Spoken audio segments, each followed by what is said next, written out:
स्वामी समर्थ। दिव्य उपासना व उपाय या चॅनलवर आपले स्वागत आहे। आज आपण देवीचे प्रभावी कवच जे आहे देवी कवच, त्या देवीची जी अनेक नावे आहेत त्या नावांच्या मागे बीजाक्षर लावून काही मंत्र निर्माण करण्यात आलेले आहेत। या प्रभावी मंत्रांचा व्याधी नाशनासाठी कशा प्रकारे उपयोग होतो ते बघणार आहोत। तर कुठल्याही प्रकारची तीव्र डोकेदुखी आणि मज्जातंतूचे सर्व विकार, तसेच स्त्रियांच्या म्हणजे हिस्टेरिया म्हणजे चिडचिड करणे किंवा अतिभावनांचा उद्वेग, अशा प्रकारचे जे सगळे रोग आहेत त्या रोगांवर पुढील मंत्राचा प्रभावी उपयोग होतो।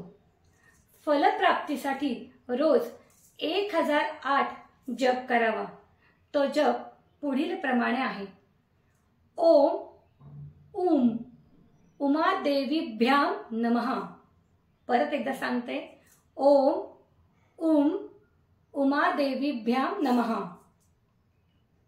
तर असेच नवनवीन दैवी तोडगे जाणून घेण्यासाठी चॅनलला सबस्क्राइब करा। श्री स्वामी समर्थ। जय जय स्वामी समर्थ।